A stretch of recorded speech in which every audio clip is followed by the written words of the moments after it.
La lluvia golpeaba el parabrisas del camión como piedras, pero el sonido que me aterrorizaba venía de atrás, de dentro del remolque de acero cerrado con candado. Era 1987.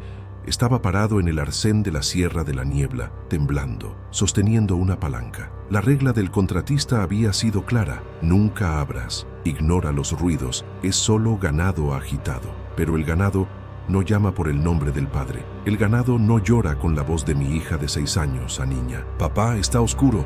Abre, papá, me duele. El grito era tan nítido, tan lleno de pavor que rasgaba mi corazón. Sabía que a niña estaba en casa, a 500 kilómetros de allí, con su madre. Pero ¿y si no estuviera? ¿Y si fuera un secuestro? La duda es el arma del diablo. Y yo estaba a punto de caer en la trampa. Este audio fue recuperado de una grabadora de mano encontrada en la cabina de un camión Mercedes abandonado en un barranco a finales de la década de los 80. Las historias de carretera son comunes, pero raramente escuchamos el registro momento a momento de un conductor perdiendo la cordura. ¿Qué viaja con nosotros en las carreteras oscuras? ¿Y por qué ciertas cargas pagan tan bien para no ser vistas? Si tienes el valor de tomar este aventón, ven a la Frontera Nocturna. Suscríbete al canal ahora. Tu inscripción es tu cinturón de seguridad. Deja tu me gusta para no quedarte tirado en la carretera. Y comenta aquí abajo desde qué país y ciudad estás vigilando. Apaga la luz. Todo comenzó en una gasolinera sucia en la salida de la capital, un martes sofocante de octubre. Estaba en quiebra. El motor de mi camión necesitaba rectificación. El alquiler estaba atrasado y la pensión de a niña iba a vencer. Estaba tomando un café aguado en la barra cuando un hombre se sentó a mi lado. No parecía camionero. Vestía un traje gris barato, pero limpio, y olía a cigarrillo de clavo. No se anduvo con rodeos. Escuché que necesitas dinero rápido, Roberto. No pregunté cómo sabía mi nombre. En esa época, la desesperación nos hacía menos cautelosos. Puso un maletín de cuero en la barra. Tengo un flete hacia la costa. Carga frágil, pero viva. Necesita llegar antes del amanecer. El pago es en efectivo ahora, el triple de la tarifa. Mis ojos brillaron. El triple de la tarifa resolvería todos mis problemas por 3 meses. ¿Qué es la carga?, pregunté. Sonrió, una sonrisa fina que no llegaba a los ojos. Exóticos, animales para un coleccionista privado, primates, aves raras. Hacen ruido, Roberto, gritan, golpean las paredes. El viaje es estresante para ellos. Empujó un sobre pardo por la mesa. Dentro, billetes grandes, usados. Solo hay 3 reglas, dijo bajando la voz. Primero, ruta directa por la Sierra Vieja. Nada de paradas en la policía de carreteras. Segundo, el remolque va sellado con mi candado y solo yo tengo la llave en el destino. Tercero y más importante, bajo ninguna circunstancia, no importa lo que escuches, no abras el remolque. Si abres, el contrato se cancela y tú pagas los daños. Y créeme, no quieres ver lo que hay allí dentro cuando están bravos. Acepté. El dinero habló más fuerte que el instinto. Tomé el camión, enganché el remolque que indicó en el patio oscuro y seguí viaje. El remolque era negro, sin logotipo, todo de metal reforzado, pesado. Tan pronto salí del asfalto iluminado y tomé el camino de tierra que llevaba a la sierra, la noche cayó de verdad. Los primeros 50 kilómetros fueron tranquilos. La radio tocaba música local, el motor ronroneaba bien. Ya estaba haciendo planes de comprar una bicicleta nueva para a niña. Pero cuando comencé a subir la sierra, la niebla bajó. Una niebla blanca, espesa, que se pegaba al vidrio. Tuve que reducir la marcha. El silencio de la carretera era absoluto, roto solo por el motor. Fue ahí donde escuché el primer golpe. ¡Pum! Vino de atrás, del remolque. El camión se balanceó levemente. Animales exóticos, pensé. Deben ser monos grandes. Subí el volumen de la radio, pero los golpes continuaron, y no eran aleatorios. Eran rítmicos. Pum, pum, pum. Como alguien golpeando la puerta. Intenté concentrarme en la carretera. La sierra era peligrosa, llena de curvas cerradas y sin guardarraíl. Un error y caería al abismo. Pero la carga no me dejaba olvidar. El sonido cambió de golpes secos a arañazos. Parecía metal siendo rayado por algo duro, como uñas de acero o garras. El sonido resonaba por la estructura del camión y vibraba en mi asiento. ¡Screech! Miré por el retrovisor. Claro, no se podía ver nada dentro del remolque, solo la carrocería negra brillando en la luz roja del freno. Calma, Roberto. Son bichos, están asustados, me repetí a mí mismo, pero una duda helada comenzó a crecer en mi estómago. ¿Qué tipo de animal golpea con ritmo? ¿Qué tipo de animal sabe esperar el momento en que reduzco la velocidad para golpear más fuerte? Entonces, la radio falló. La música paró y fue sustituida por una estática blanca. Un chirrido alto. Intenté cambiar de estación, pero nada. Apagué la radio y en el silencio de la cabina escuché la voz por primera vez. No fue un grito de animal, fue un llanto humano ahogado, viniendo de allá atrás, atravesando las paredes de metal y el vidrio trasero de la cabina. ¡Socorro! Pisé el freno por reflejo, el camión derrapó un poco en el barro. Mi corazón se detuvo. Aquello era una voz de mujer. ¿Inmigrantes ilegales? ¿Tráfico de personas? El hombre del traje había mentido. No eran monos, eran gente, y yo estaba transportando gente encerrada en un ataúd de acero.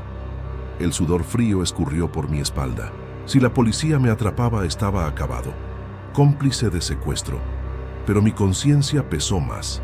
¿Y si se estaban asfixiando? «Oye, ¿quién está ahí?», grité hacia atrás, golpeando el vidrio de la cabina, sabiendo que no podían escucharme con el motor encendido. El llanto paró. Un silencio de 10 segundos. Y entonces la voz cambió. Se volvió más aguda, más infantil. «¿Papá?». El volante resbaló de mi mano. Esa palabra me golpeó como un disparo. «¿Papá? ¿Eres tú?». La voz era inconfundible. Era la voz de Aniña, mi hija. No, era imposible. Había hablado con ella por la mañana.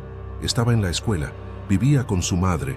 ¿Cómo podría estar dentro de un camión que tomé en una gasolinera aleatoria? Es locura. Es el cansancio. Estoy alucinando, pensé. Aceleré el camión desesperado por salir de esa niebla. «No es ella. No es ella», repetía como un mantra. Pero la voz continuó, ganando fuerza, ganando claridad. «Papá, hace mucho calor aquí. Hay un bicho aquí conmigo, papá. Sácanos de aquí». La riqueza de detalles era lo que me mataba. No decía frases genéricas, usaba los apodos. «Papá Beto, el bicho me está mirando». Beto. Solo ella me llamaba así. Mi racionalidad comenzó a quebrarse. ¿Y si el hombre del traje fuera un monstruo? ¿Y si hubiera secuestrado a mi hija para obligarme a hacer el transporte? ¿Y si el flete fuera a llevar a mi propia hija a algún lugar terrible? La tortura psicológica duró otros 20 kilómetros. La voz de Aniña alternaba entre pedidos de socorro y gritos de dolor puro. «¡Ay, me mordió! ¡Papá, ayuda!». Yo lloraba conduciendo, las lágrimas empañando la visión. Gritaba de vuelta: «¡Aguanta, hija! ¡Papá está aquí!». Había olvidado la regla, había olvidado el dinero. Solo quería salvar a mi niña. Llegué a un tramo plano de la sierra, un retiro de emergencia. Lancé el camión al arcén y tiré del freno de mano con violencia. El camión se detuvo en seco. Apagué el motor. El silencio de la sierra cayó sobre mí, pesado como plomo. Tomé mi linterna y la palanca que guardaba debajo del asiento. Salté de la cabina bajo la lluvia y el barro. Corrí a la parte trasera del camión. El remolque negro parecía vibrar solo. Pegué el oído a la puerta fría de metal. «Aniña», llamé con la voz quebrada. Del otro lado, muy cerca de mi oreja, separado por centímetros de acero, escuché la respiración. Una respiración rápida, de niña asustada. «Papá, paraste. Abre rápido. Él me va a atrapar». «Aléjate de la puerta, hija. Papá va a romper el candado», grité. Levanté la palanca. El candado era robusto, de hierro macizo. Golpeé 1, 2, 3 veces. Las chispas volaron. El candado se abolló, pero no abrió. «¡Rápido, papá!», gritó ella, y su voz ahora tenía un tono de urgencia demoníaca. Golpeé con toda la fuerza de mi odio. ¡Clac! El candado se rompió y cayó en el barro. Mi mano fue a la tranca. Estaba a punto de girar la palanca y abrir las puertas, pero algo me hizo parar. Un detalle. Su voz dijo: «Ven, papá. Mamá también está aquí. La abuela también». Mi mano se congeló en la tranca. Su madre estaba viva, sí, pero la abuela, mi madre, había muerto hacía 5 años.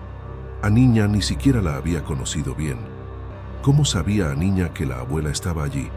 ¿Y cómo cabrían todas allí? Retrocedí un paso. La voz allí dentro notó mi duda, y el tono cambió instantáneamente. La dulzura infantil desapareció.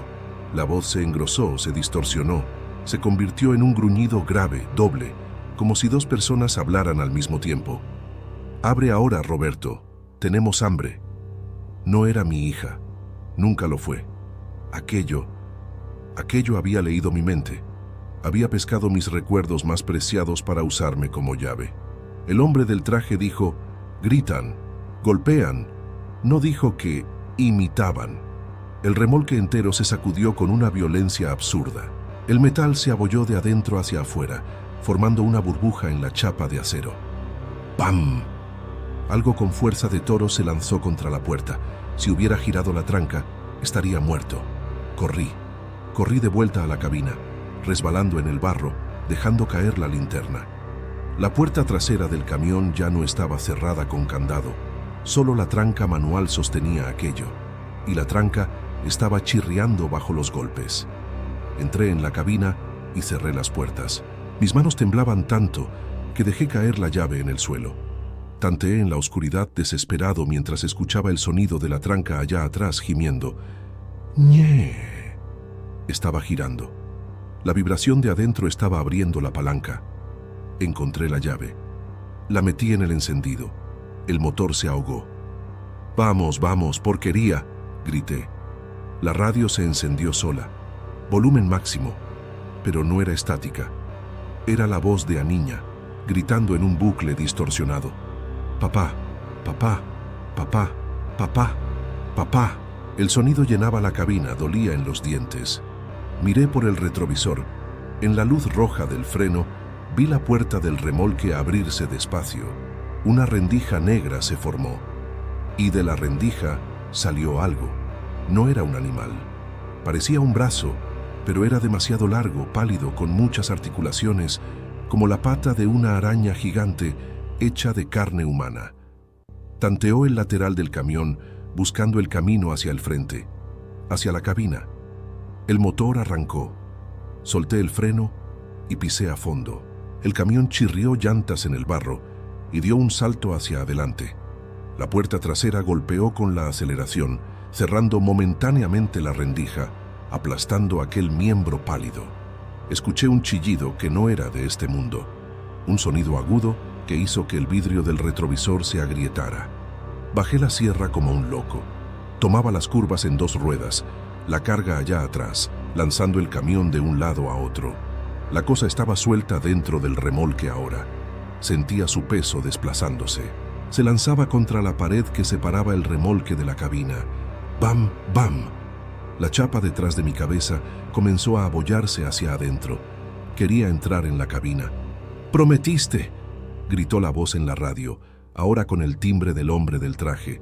«Rompiste la regla, el contrato terminó». Recé todo lo que sabía. Padre Nuestro, Ave María. El camión ganó velocidad. El velocímetro marcaba 120. En esa carretera era suicidio, pero prefería morir en el barranco que parar y enfrentar al dueño de ese brazo. Vi luces adelante, una gasolinera 24 horas al pie de la sierra. Comencé a tocar la bocina frenéticamente. ¡Bip! Quería despertar a todo el mundo. Entré en el patio de la gasolinera derrapando, casi volcando el remolque, y frené bruscamente cerca de las bombas de combustible. El camión se detuvo. El silencio volvió. El empleado, un chico joven, vino corriendo, asustado con mi llegada violenta. «Oye, amigo, ¿está todo bien? ¿Perdiste los frenos?». No respondí.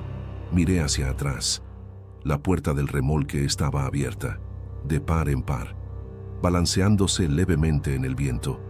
«No te acerques», le grité al empleado, saltando de la cabina con la palanca en la mano, pero no había nada allí. El remolque estaba vacío. Me acerqué despacio, con la linterna del empleado iluminando el interior. El suelo de madera del remolque estaba arañado, destruido, como si hubiera sido atacado por garras de hierro.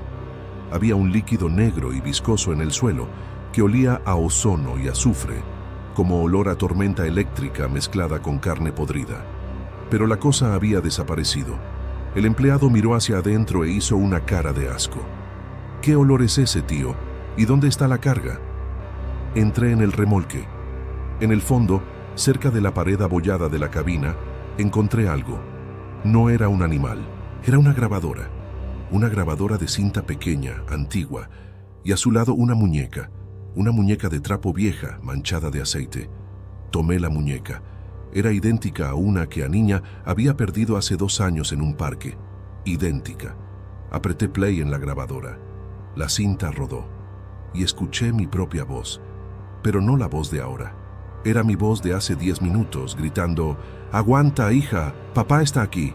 Y justo después, la voz de la cosa riendo. Una risa seca, sin humor. Y la frase final grabada en la cinta. «Gracias por el aventón, papá. Ahora sé dónde vives». Dejé todo allí. El camión, el dinero, la muñeca. Corrí al teléfono público de la gasolinera y llamé a mi ex mujer por cobro revertido. Contestó con voz de sueño. «¿A niña está ahí?», grité. «¿Roberto? Son las 4 de la mañana. Claro que está aquí. Está durmiendo. ¿Qué pasó? Ve a verla, ahora, por favor». Refunfuñó, dejó el teléfono. Escuché sus pasos. 1 minuto de silencio eterno. Volvió. «Está durmiendo, Roberto. ¿Qué pasa? ¿Bebiste?». Me derrumbé en el suelo de la gasolinera llorando. La cosa no se había llevado a niña. La cosa había usado el miedo para hacerme traerla a través de la sierra. Fui la mula. Transporté algo de un lado a otro de la frontera, algo que no podía cruzar solo. El hombre del traje no quería que entregara la carga, quería que la liberara. La regla de no abrir era psicología inversa. Sabía que si usaba la voz de mi hija, yo abriría. Nunca más conduje un camión. Abandoné ese Mercedes en la gasolinera y desaparecí en el mundo. Cambié de nombre, cambié de estado. Nunca más visité a mi hija, por miedo a que aquello me estuviera siguiendo y la encontrara a través de mí. Envío dinero anónimamente, pero nunca llamo. Tengo miedo de escuchar su voz en el teléfono y descubrir que no es ella. A veces, cuando estoy en la carretera pidiendo aventón y veo un camión negro, sin marca, pasando en la niebla, siento ese olor a ozono y escucho muy bajito en el viento, «Papá». Este es el aviso de la frontera nocturna. Si alguien te ofrece dinero fácil para llevar una caja cerrada, rechaza. Y si la caja comienza a hablar con la voz de quien más amas, recuerda, el amor es la llave que usan para abrir nuestra puerta. No dejes entrar.